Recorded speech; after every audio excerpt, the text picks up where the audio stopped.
ঢাকা বিশ্ববিদ্যালয় এলাকায় আছেন সহকর্মী মনিরুল ইসলাম মিন্টু। শেষ দিনের প্রচারের খবর জানতে সরাসরি যুক্ত হচ্ছি তার সঙ্গে। মিন্টু, আমরা বলছিলাম যে আজকে প্রচারণার শেষ দিন, কেমন দেখছেন ক্যাম্পাসের চিত্র, জানাবেন।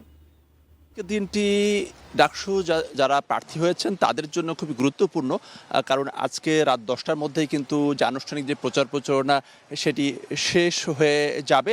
ফলে আজকে প্রার্থীরা বলা যায় যে দারুণ ব্যস্ত সময় পার করবেন এবং সেক্ষেত্রে আমরা যে নির্বাচনের যে সুষ্ঠু পরিবেশ বজায় রয়েছে, যদিও প্রার্থী এবং প্যানেলের সমর্থিত যারা রয়েছেন তারা প্রশাসনের বিরুদ্ধে কোনো সময় প্রার্থীর বিরুদ্ধে নানা ধরনের অভিযোগ করছেন।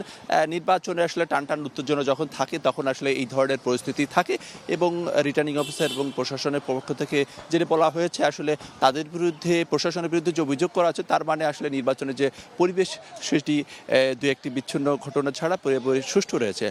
আর আপনি জানেন যে এই ডাকসু নির্বাচনে অতীতে কিন্তু এত প্রার্থী কোনো সময় হয়নি। এবার ভিপি পদেই লড়ছেন ৪৫ জন, জিএস পদে ১৯ জন, যদিও একজন নির্বাচন থেকে সরে দাঁড়ানোর ঘোষণা দিয়েছেন, এবং এজিএস পদে ২৫ জন, এবং সব মিলিয়ে ডাকসু বা কেন্দ্রীয় সংসদে ৪৭১ জন প্রার্থী প্রতিদ্বন্দ্বিতা করছেন এবং এর মধ্যেই ৮ থেকে ৯টি প্যানেল তারা জোটবদ্ধ হয়ে তারা নির্বাচন করছেন।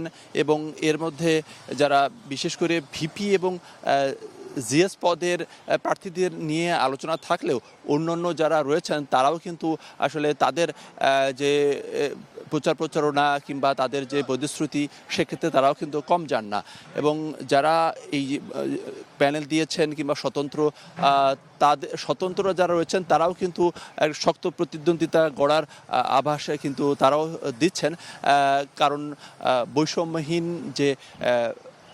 যে সমাজ কিংবা ক্যাম্পাস প্রতিষ্ঠা করার যে প্রতিশ্রুতি, সেই প্রতিশ্রুতির সঙ্গে নিরাপদ ক্যাম্পাস, শিক্ষার সুষ্ঠু পরিবেশ এবং বিশেষ করে হল পর্যায়ে যে বুলিং, র্যাগিং কিংবা গেস্ট রুম সংস্কৃতি যেটি রয়েছে সেটি বন্ধের ব্যাপারে সব প্রার্থীরাই কিন্তু প্রতিশ্রুতি তারা কিন্তু দিয়েছেন।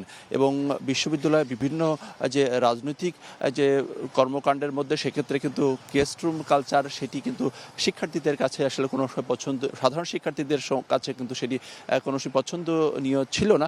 ফলে সব প্রার্থী কিংবা প্যানেলই কিন্তু এই বিষয়টিকে গুরুত্ব দিয়েছে।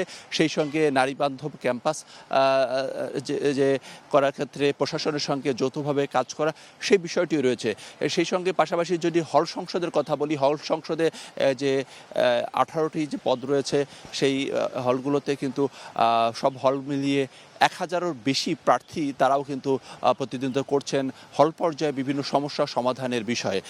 ফলে সব কিছু মিলিয়ে বলা যায় যে নির্বাচনের যে এখন পর্যন্ত টানটান উত্তেজনা, এবং সবচেয়ে মজার বিষয় হচ্ছে যে অন্যান্য নির্বাচনের সময় কিন্তু বলা যেত যে আসলে অমুক প্রার্থী জয়লাভ করবে, সেটির একটি ধারণা পাওয়া গেলেও কিন্তু এবার সমীকরণটা বেশ কঠিন। যদিও কোনো যে পরিসংখ্যান কিংবা কোনো পরিসংখ্যানে কাউকে এগিয়ে রাখা হলেও সার্বিকভাবে শিক্ষার্থীদের সঙ্গে আমরা কথা বলে যেটি জানতে পেরেছি, এখানে কিন্তু কয়েকজন প্রার্থীরই ভিপি এবং জিএস পদে বিশেষ করে সম্ভাবনা রয়েছে। সেক্ষেত্রে অবশ্যই ছাত্রদল সমর্থিত, ছাত্র শিবির সমর্থিত, সেই সঙ্গে উমামার যে স্বতন্ত্র প্যানেল রয়েছে এবং আরেকজন স্বতন্ত্র প্রার্থী ভিপি পদে শামীম হোসেন, তিনিও কিন্তু শক্ত প্রতিদ্বন্দ্বিতার আভাস দিচ্ছেন। সব কিছু মিলিয়ে বলা যায় যে আজকে শেষ দিনের প্রচারণা সেটি অনেক জমজমাট হবে। গত কয়েকদিন বেশ প্রচণ্ড গরম থাকলেও সকালে এখনকার ক্যাম্পাস পরিস্থিতি কিন্তু মেঘাচ্ছন্ন আবহাওয়া রয়েছে এবং অন্যান্য দিনের তুলনায় গরম কম রয়েছে। ফলে প্রার্থীদের প্রচারণাও একটি বাড়তি সুবিধা সেটি যোগ করবে, এটি বলা যায়। তো এই ছিল বলতে গেলে এখনকার মতো অবস্থা। আজ সকাল 10টা থেকে শুরু করে রাত 10টা পর্যন্ত বিশ্ববিদ্যালয় ক্যাম্পাস এবং হলগুলোতে দারুণ এবং জমজমাট প্রচারণা সেটি থাকবে এবং আমরা প্রতি ঘন্টায় ক্যাম্পাসের পরিস্থিতির আপডেট দর্শকদের নিশ্চয়ই আমরা জানিয়ে দেওয়ার চেষ্টা করব।